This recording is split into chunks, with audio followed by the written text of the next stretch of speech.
말씀은 신약성경 요한복음 18장 12절에서 27절 말씀 우리가 교독으로 공부하겠습니다. 요한복음 18장 12절에서 27절 말씀입니다. 우리가 교독으로 공부하겠습니다. 제가 가진 성경은 신약성경 178페이지에 있습니다. 이에 군대와 천부장과 유대인의 아랫사람들이 예수를 잡아 결박하여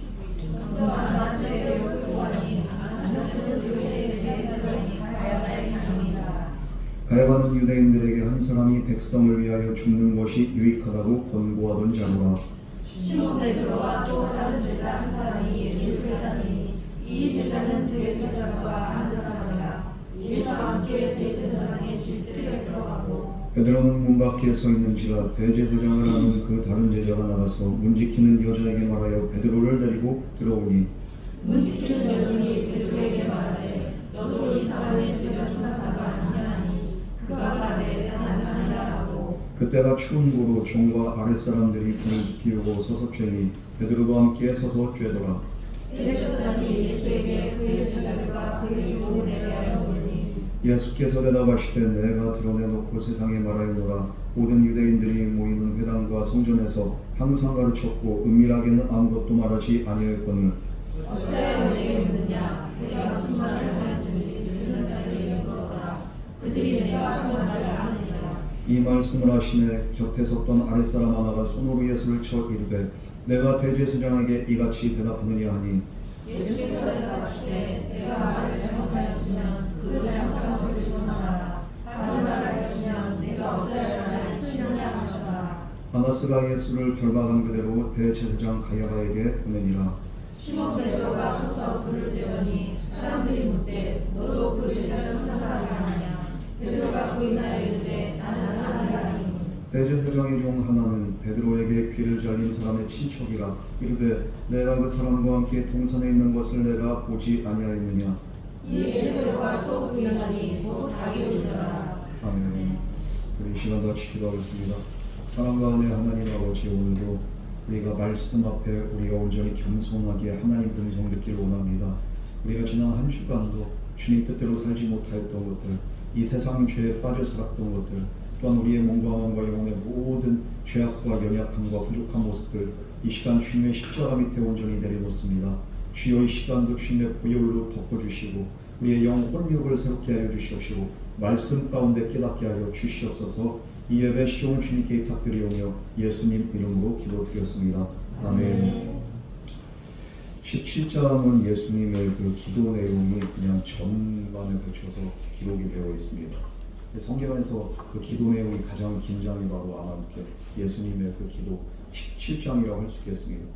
그 18장 기도 이후에 이제 일어난 일들이죠. 예수님이 때가 되니까 이제는 체포를 당하십니다. 체포 당하시고 난 이후에 제자들은 어떻게 됐냐?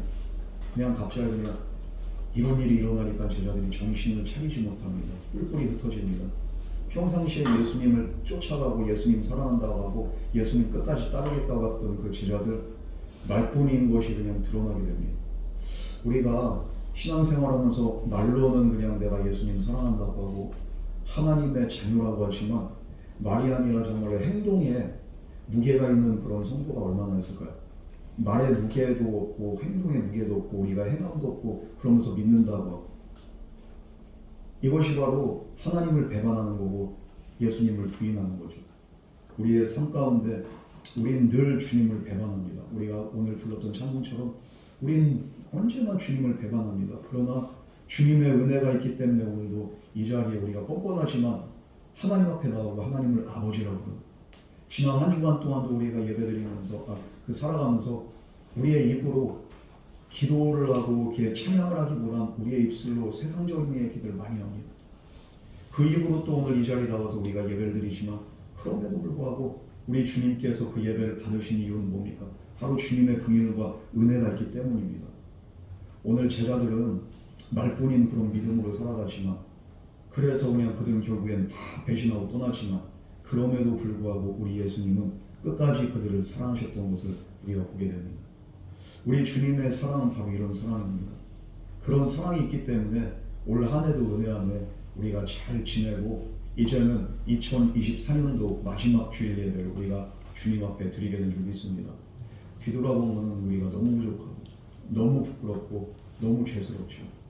그럼에도 불구하고 주님이 사랑하셔서 여기까지 인도하셨어요. 앞으로 2025년 한 해도 주님의 변함없는 사랑 안에서 우리와 그리고 또 우리 가정들이 정말로 2025년 한 해도 복된 한 해 될 줄 믿습니다. 주님이 그렇게 사랑하십니다. 주님이 또한 용서하십니다. 그 은혜 앞에 우리가 항상 서야 됩니다. 그러나 은혜 안에 거하지 않을 때 우리는 배신할 수밖에 없어요. 오늘 베드로가 나옵니다. 주님을 누구보다 더 사랑한다고 했고 주님의 사랑에 거한 줄로 착각을 했습니다. 그러나 결국에는 그는 떠나게 됩니다. 배신하게 됩니다. 왜 그럴까요? 오늘 그 이유에 대해서 이제 우리가 함께 성경을 상고하면서 함께 나눠보고 우리가 그 이유, 그 원인을 깨닫는 다음에는 어떻게 해야 될지 당연히 이렇게 우리가 이제 원인을 파악하면 어떻게 합니까? 이제 이 원인이 더 이상 우리의 발목을 잡지 않도록 우리가 깨워서 이제 그곳에서 벗어나야 돼요. 벗어나서 이제 우리가 최선을 다해서 하나님이 원하신 뜻대로 우리가 살아야 될 줄이 있습니다. 우리 먼저 12절에서 13절 말씀 우리 다 같이 공독하겠습니다. 시작. 이 무대한 전자와 이세의 아저씨들이 예수를 잡아 결박하여 먼저 안나스에게를 끌고 가니 안나스는 그의 이름의 제사장이 가야바의 자녀이다. 밤 유다가 겟세마네 동산에 기도하고 계시는 예수님을 붙잡기 위해서 군인들을 데리고서 옵니다. 칼과 몽둥이를 손에 들고 오는 그 무리들을 보고 제자들은 겁에 질려서 예수님을 버리고 다 떠납니다. 도망가서 여기에서 누가 남았더라 이런 기록이 없죠. 군인들은 그래서 결국에 예수님을 결박해서 우리 예수님을 누구에게 끌고 가냐? 안나스에게로 끌고 갑니다. 안나스라는 사람은 현직 대제사장이 아닙니다. 그는 AD 6년에서 15년경에 그 대제사장을 지냈죠. 예수님이 이렇게 한 이렇게 그 어린 시절 유년기에서 이렇게 청소년 시절에 이렇게 그 당시의 대제사장. 그 이후로 이제 한 대제사장이 이렇게 직분이 로테이션으로 들어가는데 4사람이나 거쳤습니다. 그리고 예수님께서 잡히시던 때 대제사장이 바로 가야바입니다. 안나스의 사위입니다. 그러니까 안나스 집안에서 제 아들들 그냥 4명이 다 해먹고서 사위가 그냥 뭐 권력이 계속 이렇게 이양이 되는 거죠. 자기 가족들에게. 사실은 뭐 그 율법에 따른 대제사장 정신직인데 로마 정부가 대제사장이 정신직이 되면은 이 사람이 이제 또 민족의 지도자가 되고 이 사람한테 권력이 완전히 집중된 것을 견제하기 위해서 대제사장을 그냥 이렇게 임기제로 한 거예요. 원래 정신직입니다. 그래서 많은 유대인들이 그럼에도 불구하고 대제사장을 그 누구로 여깁니까? 안나스로 여긴 거예요. 왜? 안나스의 아들들 어떻게 보면 우리나라에서도 보면은 그 상왕이 있고 밑에 이제 아들이 이렇게 왕이 되잖아요. 그런데 충신들은 원래 이렇게 대신들은 또 누구를 또 차립니까? 상왕전하. 뒤에로 물러나 있어도 상왕이 한번 그냥 하면은 거기에 그냥 또 이렇게 쏠리게 돼요. 마찬가지로 지금 현직 대제사장은 아니지만 사람들의 그 마음 가운데 대제사장은 누구냐? 안나스예요. 그래서 안나스에게로 먼저 예수님을 끌고 와서 신문을 받게 합니다. 당시 대제사장 가야바가 아닌 안나스가 먼저 신문을 한다. 이거는 법적으로 위법한 겁니다. 이건. 그러나 종교 지도자들의 목표는 뭡니까? 예수님을 사형시키는 거. 유죄냐 무죄냐 판정하는 거 그거 중요하지 않아요. 그냥 죽이기로 결정했으니까 이미.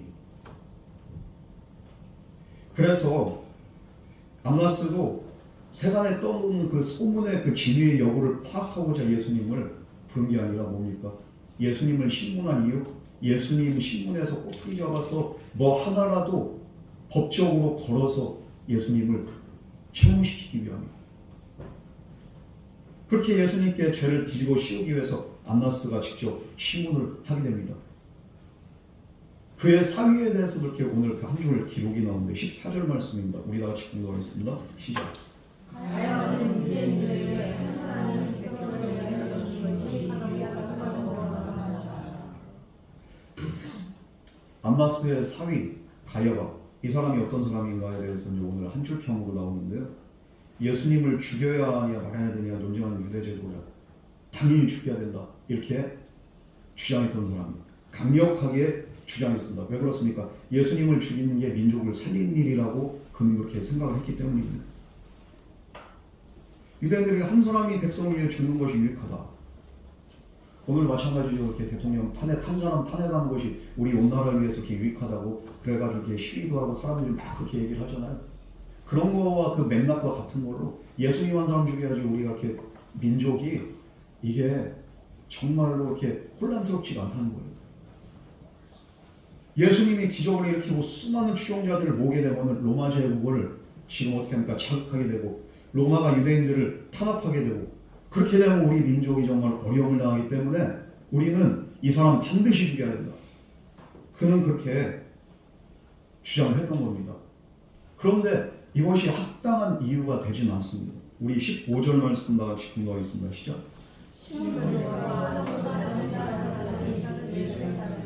이 제자는 대제사장과 아는 사람이라.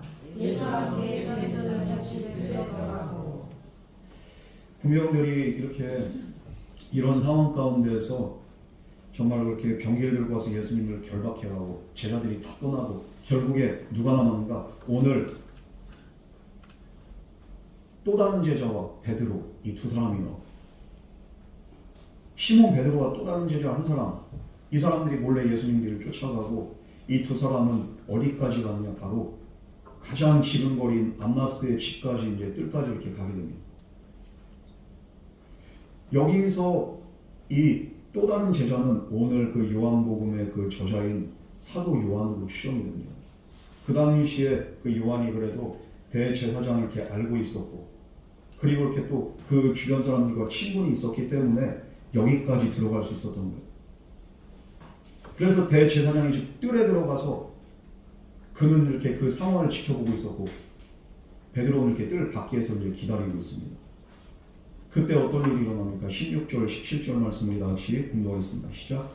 베드로는 문밖에 세우자마자 대제사장을 아는 그 다른 제자가 나가서 움직이는 여자에게 말하여 베드로를 데리고 들어오니 움직이는 여자들이 베드로에게 말하되 너도 이 사람의 제자를 생각하지 아니하니 그가 말하되 나는 아니라 하고. 그래서 문지킨 그 여종을 통해서 베드로를 데리고 들어오라고 이렇게 또 그것도 허락을 받습니다. 그래서 뜰 밖에서 이제 뜰 안으로 들어가는 그 과정 가운데 이 여종이 그러는 거예요. 당신도 예수님의 제자 중 한 사람 아닙니까? 그때 베드로가 뭐라고 합니까? 부인을 합니다. 아니라는 거예요. 여기서 헬라어 그 원어를 보면은 이 여종이 바로 누구냐? 바로 문을 지키는 나이 어린 여자 아이라고 그렇게 기록이 되어 있습니다.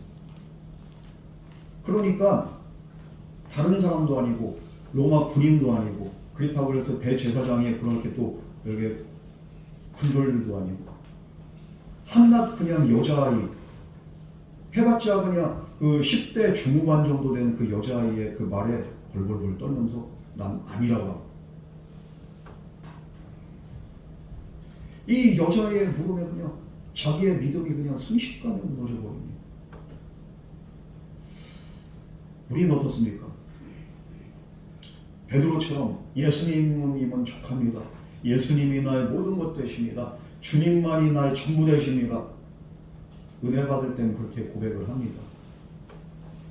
그렇게 하고 찬양하고 기도하고 은혜 받을 때는 아멘이 충만하고 그러나 세상 앞에서 두려움 앞에서 우리의 믿음이 무너질 때가 얼마나 많이 있습니까? 우리의 믿음을 저버리고 예수님에 대한 믿음을 고백하면 손해볼까 봐 우리가 또 믿지 않는 사람처럼 행동할 때가 많이 있습니다. 우리 코로나 기간 때 어땠습니까? 교회에 대해서 그냥 언론이 연일 막 그 융단 폭격을 하고 교회가 무슨 코로나의 온상인 것 마냥 했을 때 이 세상 사람들이 우리 교회를 향해서 손가락질할 때 우리 어떻게 했어요? 직장 다니면서 교회 안 다닌 척하고 눈치 보고 예배 안 드린 척하고 그런 분들 있지 않습니까? 그 중에서도 이렇게 눈치 보여가지고 비대면 예배나 전례 없는 이런 여기에 동조해서 그냥 인터넷 예배 드리고 우리 그러지 않았어요? 이 코로나에도 우리가 정말로 제대로 믿음을 지키지 못하는데 이거보다 더 큰 위협 앞에서 우리는 얼마나 지킬 수 있겠습니까? 그리고 어려움 앞에서, 문제 앞에서 우리의 믿음, 주님 사랑한다고 했지만 좀만 나에게 어려움이 있고 나에게 불이익이 있으면 금방 주님을 그냥 떠나버리는 거예요. 예배 자리 안 나오고 기도의 자리 안 나오고. 우리의 믿음이 이 정도밖에 안 돼요. 그러므로 우리는 이 말씀 통해서 베드로가 문제가 있는 게 아니라 우리도 그럴 가능성이 농후하다. 우리도 그럴 수밖에 없는 연약한 죄인들입니다. 이 사실을 겸손하게 깨닫고서 이 험한 세상 속에서 우리의 믿음이 흔들리지 않도록, 우리가 주님 배반하지 않도록, 세상과 죄와 타협하지 않도록 주님 나를 도와주시옵소서. 날마다 믿음의 기도로 나아갈 수 있는 저와 여러분 되기를 주님의 이름으로 축원합니다. 우린 연약해요. 너무 연약해요. 날마다 그래서 주님의 도우심을 우리가 구해야 돼요. 이게 바로 기도입니다. 기도하지 않으면 우리는 언제나 쓰러져요. 베드로가 쓰러졌던 이유도 기도하지 않았어요. 예수님께서 말씀하셨습니다. 너희들 시험에 들지 않도록 깨어서 기도하라. 한순간도 깨어서 기도할 수 없느냐? 마음은 원이로되 육신이 연약하거든. 예수님이 그렇게 하면서 안타깝게 예수님이 잡히시기 전까지도 제자들에게 뭐라고 말씀? 기도해라. 깨어서 기도해라.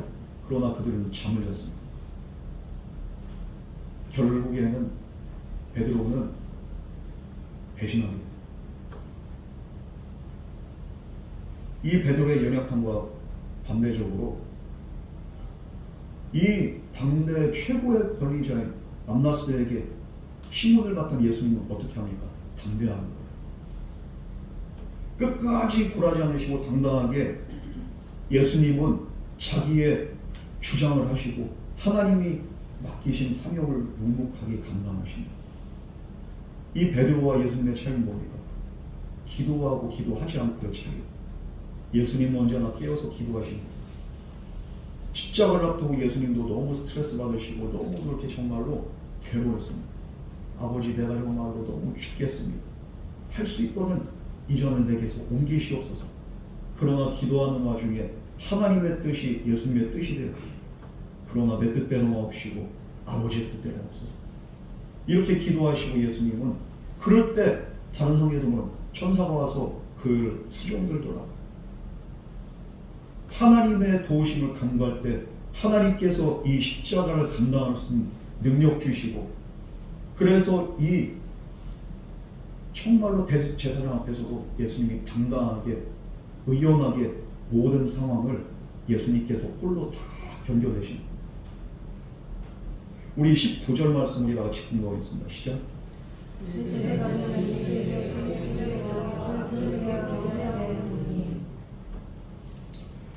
안나스가 예수님한테 물어본 게 뭡니까? 그의 제자들과 그의 교훈에 대해서 물었다는 거예요. 그러니까 이 제자들을 뭘로 생각했기 때문에 제자들을 뭡니까? 예수님을 따르는 자들을 아예 그냥 이렇게 쿠데타에 그냥 이렇게 폐역한 그렇게 무리로 몰아가기 위해서 야, 네 제자들 어디 있어? 네 제자들도 너랑 평상시에 뭐 하고 살았어? 그리고 네 가르침 이거 아주 그냥 정말로 이 나라를 혼란시키는 그런 가르침이지 맞지? 이러면서 지금 계속 이것을 거짓 증언을 유도하는 거예요. 맞다고 하면 조금이라도 뭐라도 걸리면 너 지금 네가 증언했어. 그러면서 그거 가지고서 예수님을 올가매려고 합니다. 그래서 예수님을 따르는 모든 자들 로마 제국에 대해서 대항하는 그런 이렇게 대항 세력으로 그렇게 그냥 이렇게 몰아가기 위한 목적 가지고서 고속고리를 찾는 겁니다. 얼마나 이렇게 집요하고 얼마나 정말로 감사합니까? 이에 대해서 예수님께서 대답을 하십니다. 20절에서 21절 말씀입니다. 우리 다 같이 공부하겠습니다.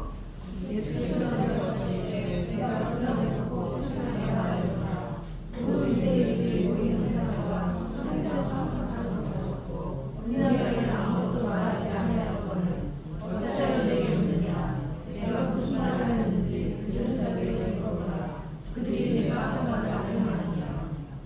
예수님은 제자들에 대해서는 그냥 함구하십니다. 제자들 끝까지 사랑하시는 거예요. 제자들을 보호하고, 제자들은 예수님 배신하고 다 떠났는데 그럼에도 불구하고 예수님은 그들을 사랑하시고 그들을 감싸주시고 그들에 대해서는 말씀하지 않으시고 자신의 가르침에 대해서만 말씀하십니다. 우리 예수님은 그렇게 사랑이 많으십니다. 우리가 배신하고 우리가 주님 뜻대로 살지 않고 그럼에도 불구하고 오늘도 나를 위해서 중보하시고 하나님 보좌 우편에서 우리를 위해서 정말로 변론하신 분이 그분이 바로 예수님. 여러분, 그러므로 우리가 인생의 기회가 언제나 영원하지 않습니다. 내가 육신에 있는 동안이 예수님의 은혜를 덧입을 기회입니다. 이 시간, 이 시기에 우리가 정말로 소중히 하셔서 주님의 마음을 조금이라도 깨닫고 나를 위해서 지금도 중보하신 예수님 앞에 우리가 진실된 그 사랑 앞에 온전히 나갈 수 있는 저 여러분에게 주님의 이름으로 축원합니다. 주님이 우리에 대한 사랑은 이렇게 진실하고 이렇게 정말로 사랑이 넘치시고 이렇게 용서가 넘치고 자비와 긍휼이 넘치는데 우리는 늘 주님을 배반합니다. 그럼에도 불구하고 주님은 변함없이 사랑하십니다. 이게 바로 예수 그리스도의 사랑입니다. 오늘도 그 주님의 그리스도의 사랑을 힘입어서 우리가 올 한 해도 주님의 은혜로 지금까지 오게 된 거예요. 지금까지 지내온 모든 것들, 모든 시간들 다 주님의 은혜고 주님의 사랑입니다. 그러면서 주님께서는 여전히 오늘도 우리를 인도하십니다. 주님의 사랑이 아니라면 우리는 진정에 망했어요. 우리가 주님의 입장이라고 해봐요. 주님 사랑한다고 몇 시간 전만 해도 정말로 사랑한다고 절대로 떠나지 않는다고 했던 제자들 지금 다 어디 갔어요? 얼마나 계시냐. 그러나 그들을 끝까지 사랑하시고 보호하십니다. 오늘도 원수마귀는 우리를 항상 공격하고 이 세상의 그냥 고난과 어려움과 풍파는 우리를 시시때때로 우리를 삼키려고 하지만 걱정하지 마세요. 여전히 우리를 보호하시고 지키신 주님이 우리와 함께하기 때문에 저와 여러분 언제나 주님 안에서 안전한 줄 믿으시기 바랍니다. 두려워하지 마시고 주님 사랑 안에 딱 거하실 때 주님께서 끝까지 함께하시고 우리를 지키실 줄 믿습니다. 이 예수님께서 이렇게 지키시면서 뭐라고 말씀하십니까? 나는 예수님께서는 이렇게 비밀 조직 결사대를 운영한 적이 없어요. 그러니까 이것은 이런 방법에 가치가 없어요. 그리고 또 예수님께서 하신 그 가르침은 공개적인 가르침입니다. 누구든지 다 들을 수 있었어요. 유대인들은 대제사장들, 그 서기관 바리새인들은 원치 않았지만 누구든지 듣기를 원하는 자에게는 다 열려있는 가르침입니다. 비밀 모임이 아니에요. 그렇기 때문에 예수님이 분명히 말씀하신 게 뭡니까?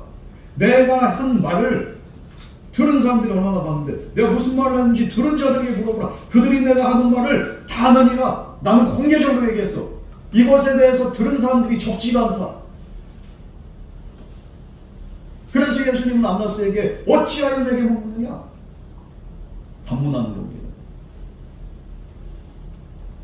그러니까 지금 예수님이 문제가 있다고 그냥 이렇게 결론을 내려놓고서 표적 수사를 하는 거잖아요. 지금 죄가 있다고 그냥 결론 내리고서 표적 수사하는 거예요. 지금 이거에 대해서 나는 죄가 없다.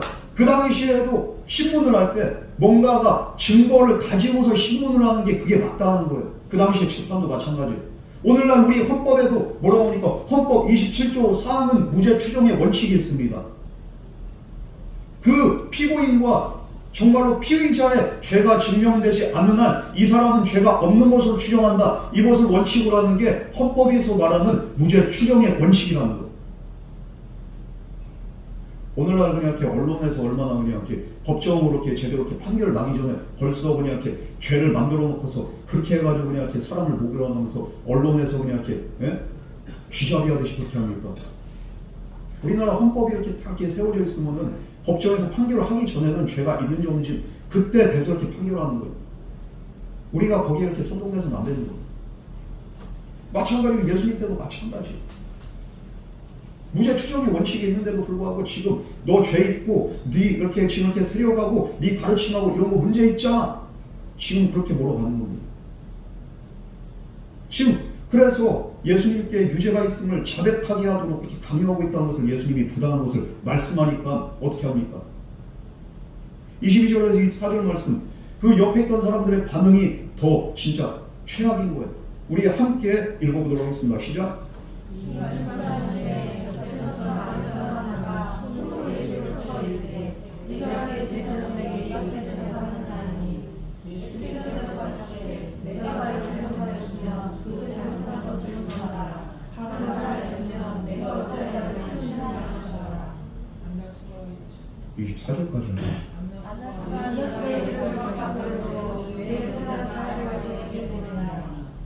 예수님께서 정당하게 항의를 했습니다. 아니 증거가 있으면 한번 말해봐. 내가 죄가 있냐?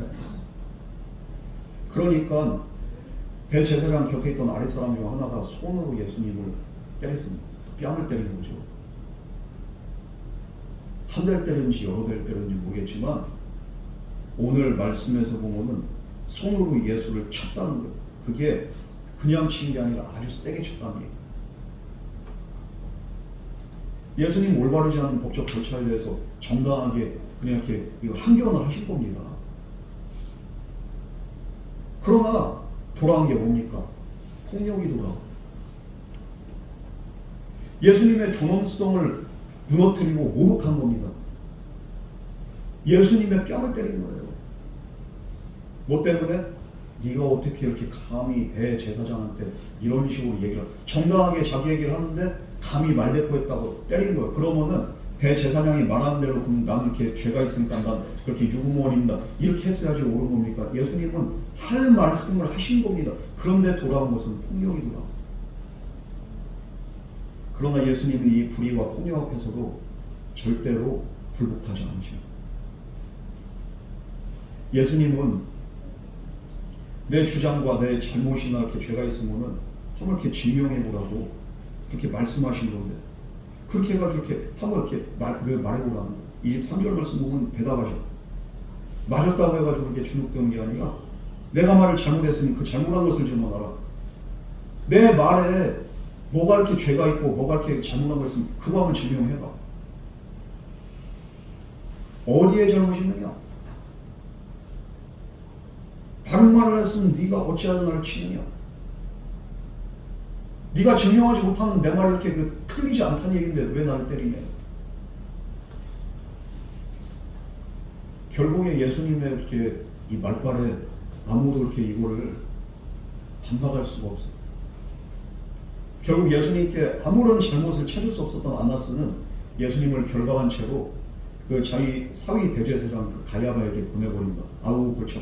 야 저기다가 이렇게 그냥 토스해줘. 그래서 가야바가 이제 이렇게 또 그렇게 신문하도록 합니다. 25절에서 26절 말씀을 다 같이 읽어봤습니다. 시작.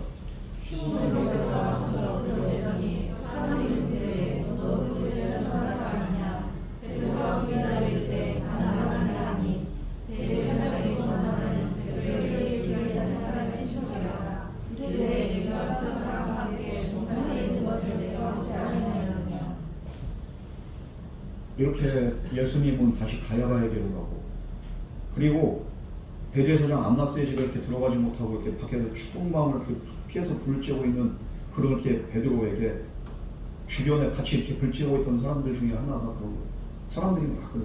야 너도 그 제자 중 한 사람 아니냐? 두 번째로 물어봅니다. 베드로는 다시 한번 아니라고 합니다. 한 번이면 되는데 여자한테도 쫄고 이제 사람들한테도 쫄아가지고 그래가지고 아니라는 거예요. 그러자 이번엔 예수님을 잡아가기 위해서 군병들과 함께 현장했던 사람이 유력한 목격자가 그에 대해서 질문을 합니다. 이 사람을 이렇게 귀 잘린 그 말고의 친척이라고. 야 내가 봤어. 너 그 사람과 함께 동상에 있는 거 내가 봤어. 아니야? 그럴 때 베드로는 뭐라고 합니까? 다시 한번 예수님을 부인한 세 번째 부인입니다. 다른 성경에서는 뭐라고 나옵니까? 이에 대해서 다른 성경 베드로가 예수님을 저주하면서 부인했더라. 그렇게 기록하고 있습니다. 몇 시간 전만 해도 예수님 사랑한다면서요. 다른 사람 몰라도 나는 절대로 주님을 배신하지 않는다면서요. 내가 죽을지언정 주님 떠나지 않는다면서요? 그런데 지금 베드로 어떻게 하고 있어요? 지금 3번이나 부인합니다. 물론 예수님이 이 말씀 이미 하셨어요. 너 닭이 울기 전에 너 나 3번 부인할 거다.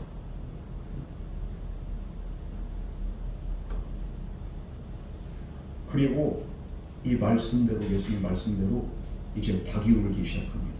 27절 말씀입니다. 우리 다 같이 공부하겠습니다. 시작.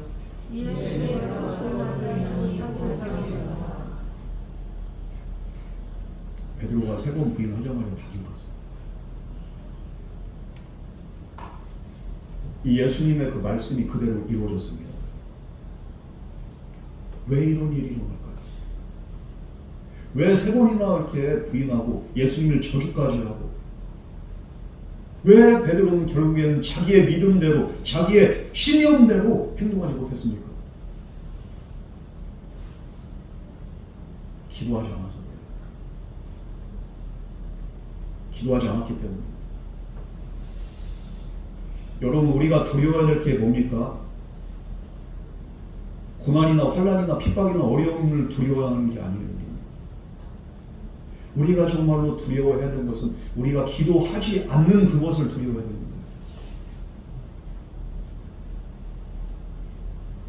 우리 하나님께서는 분명히 말씀하셨습니다.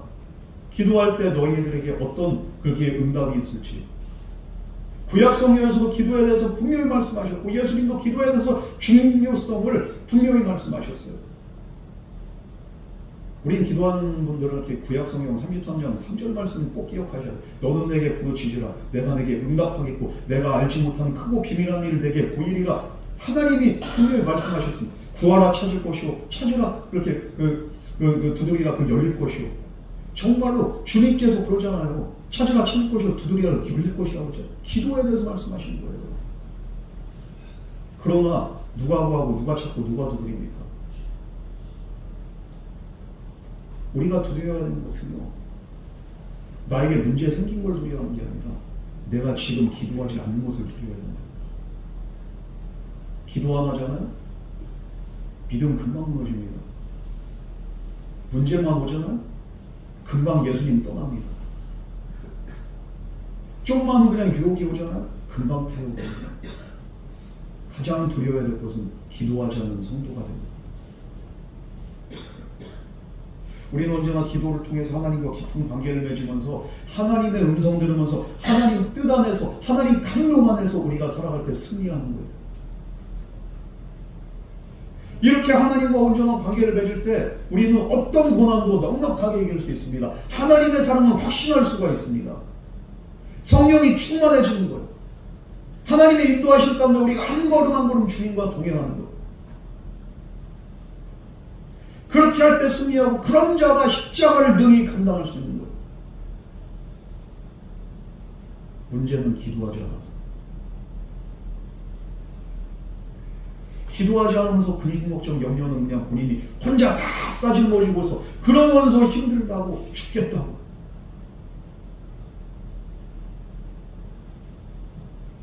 찬양에도 이런 찬양이 있어요. 기도할 수 있는데 왜 걱정하십니까?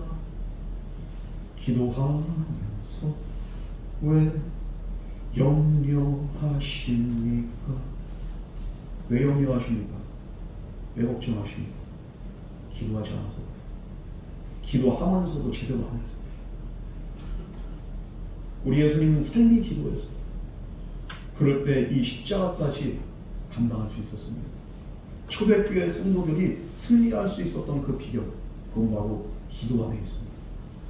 기도를 통해서 항상 하나님 안에 있었고 믿음 안에 있었어요. 사도 요한이 반모섬에 유배를 갔을 때 그는 항상 정말로 그 노고를 이끌고서 거기서 노역을 하면서 힘든 와중에도 기도를 잊지 않았어요. 그러면서 어느 날 새벽에 기도한 그 와중에 기도 동굴이 그냥 천장을 쫙 갈라지면서 거기에 그냥 햇빛이 싹 임하게 되는, 그때 예수 그리스도가 그 앞에 딱 나타나게 되고, 그때 기록한 그 성경이 바로 요한계시록이에요.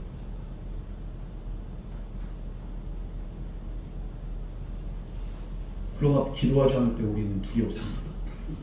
우린 믿음이 연약해지고 우린 무너지게 돼서. 베드로는 두려워서 예수님을 부인합니다. 세상이 두렵고 권력이 두렵고 내 현실이 겁이 나고, 그래서 그는 예수님을 부인하게 됩니다.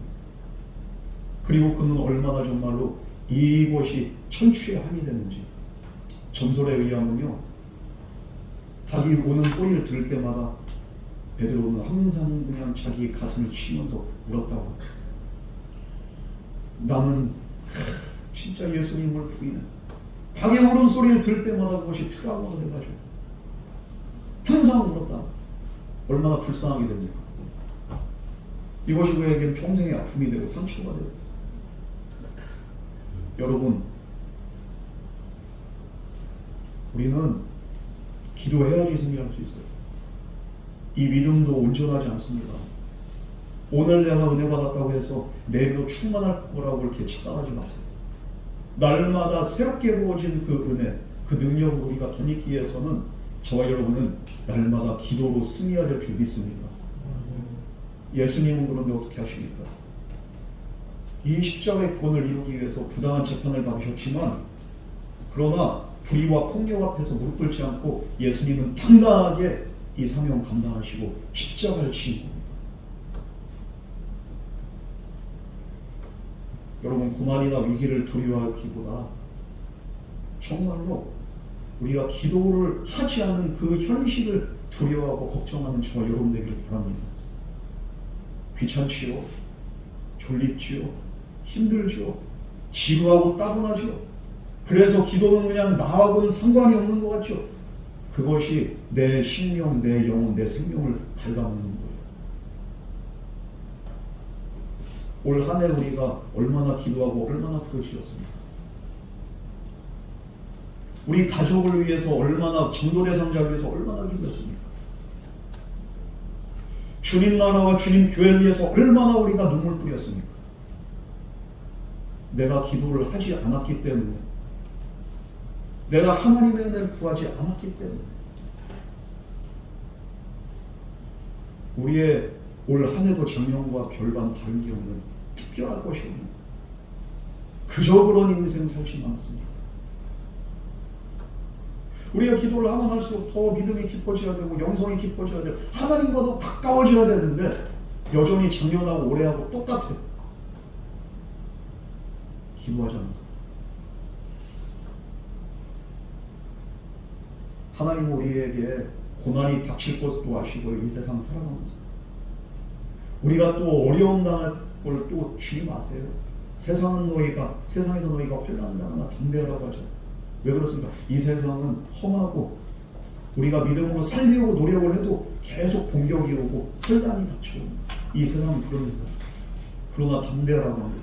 어떨 때 담대할 수 있습니까? 세상을 이기신 주님 말하고 우리가 기도할 때 우리는 이 모든 것을 넉넉하게 이길 수 있는 줄 믿으시기 바랍니다. 그래서 하나님께서, 우리 주님께서는 우리로 하여금 기도하라고 명령하십니다. 우리가 기도로 준비하게 하시고 기도로 승리하게 하셨습니다. 그러므로 우리는 이 세상 살면서 고난 해결되고 문제 해결됐다고 그것 때문에 기뻐하잖아요. 산 넘어 산이란 말 있죠. 고난 하나 이렇게 지금 이 문제 해결했다고 해서 모든 문제 끝난 거 아닙니다. 또 다른 문제가 올 수 있어요. 그게 바로 인생입니다. 그러므로 우리는 항상 기도로 하나님과 깊은 교제를 맺고 하나님 은혜 안에 있어요. 그럴 때 어떤 문제가 와도 우리가 마음의 기도를 통해서 준비가 되어 있기 때문에 담대하게 모든 것들을 정말 우리가 직면하고 주님 안에서, 믿음 안에서 승리할 수 있어요. 기도할 때 어떤 상황에도 하나님께서 함께 하시고 우리에게 능력 주셔서 승리하는 은혜가 있게 된 줄 믿으시기 바랍니다. 그러므로 올 한 해 우리가 기도하지 않았다면 2029년도 작심삼일하지 마시고 우리가 정말로 때를 어떤지 모르든지 우리가 하나님 뜻을 간구하며 기도로 나갈 수 있는 저와 여러분 되기를 주님의 이름으로 축원합니다. 이렇게 기도하셨던 주님 끝까지 우리를 위해서 고난당하셨고 십자가에서 승리하셨고 예수님은 결국 우리의 구세주가 되신 줄 믿습니다. 우리를 구원하기 위해서 이렇게 불의와 고난을 견디고 승리하신 예수님, 그 예수님도 기도를 통해서 이런 놀라운 승리가 있었던 거예요. 그 주님을 우리가 바라보면서 이 주님의 은혜에 날마다 감사하면서 결국에 정말로 주님 사랑을 우리가 기도를 통해서 우리의 믿음을 통해서 깨달을 수 있는, 그래서 승리할 수 있는 저와 여러분 되기를 주님으로 축원합니다. 기도는 바로 우리의 연약함과 하나님의 은혜가 만난 축복의 통로가 됩니다. 우리의 연약함을 기도를 통해서 주님 앞에 간구하면서 나갈 때 하나님의 은혜와 하나님의 능력이 저와 여러분 가운데 2025년도 한 해에도 온전히 함께하게 될 줄 믿습니다. 우리 이 시간 다 같이 기도하겠습니다. 사랑과 은혜의 하나님 아버지, 우리는 연약하고 언제나 주님 뜻을 거스르고 대반하는 정말로 불의한 자들입니다. 그럼에도 불구하고 우리를 사랑하시는 주님의 은혜를 기억하며 이제는 기도로, 믿음으로, 말씀으로 승리할 수 있도록 주여 우리의 영과 혼과 육을 붙잡아 주시옵소서. 오늘 이 시간 우리에게 말씀하신 그 말씀이 정말로 우리의 삶의 원동력 되고 이 삶을 통하여서 우리의 기도를 통하여서 하나님의 영광이 우리 가운데 날마다 가득할 수 있도록 또한 나타날 수 있도록 주여 함께하여 주시옵소서. 이 모든 말씀 거룩하신 예수님 이름으로 기도드렸습니다. 아멘.